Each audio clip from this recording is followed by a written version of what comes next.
Welcome back to Trend Tuesdays with AngelouEconomics. My name is William Mellor, and today we're going to talk about the flattening of the yield curve. Now, I know what you're thinking. Finally, somebody's talking to me about the yield curve. But stay with me, because it's important, because the yield curve has accurately predicted every recession since 1955. So, okay, what is the yield curve? Well, the yield curve is simply the difference between short-term government bond rates and long-term government bond rates. Short-term rates are lower than long-term rates because of the risk over time. Now, currently, long-term interest rates are low despite relatively strong economic conditions, which suggests that investors are not particularly worried about growth, which ultimately they're not worried about inflation. Now, simultaneously, the Federal Reserve is increasing short-term interest rates. So what's happening is the long-term rates are low, but short-term rates are coming up, so the yield curve is said to be flattening. Now, that in itself is not particularly worrying, but what happens is if that flattening keeps going and actually tends the other way, that's what we call an inverted yield curve, and that is worth worrying about.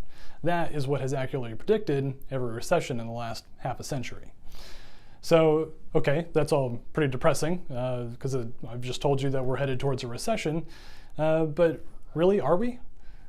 So what makes now different? And there's a few different things that do make now different than other points in our recent half a century history. The economy is relatively strong. Unemployment is at an 18-year low, capital investment is up, consumer spending is up, and these are really the strongest indicators of a highly performing and a healthy economy. But not everything is going so well. Inflation continues to be low.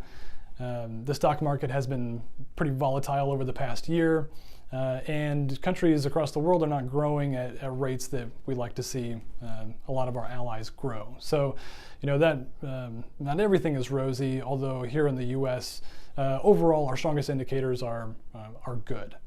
So really what we're seeing is a little bit of a psychology experiment right now, because what happens is, all right, the yield curve is flattening because of actions being taken by the Fed. And the more that flattens, the more investors start to react. And the more investors react, the more speculation that the yield curve is becoming a stronger indicator of an upcoming recession. Now, that makes it sort of a self-fulfilling prophecy. There's no tried and true rule about when a recession follows because of an inverted yield curve. It could happen as soon as 6 months. It could happen as far in the future as 2 years.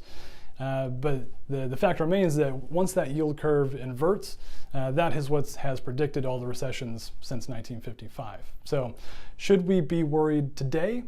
And the answer is likely not.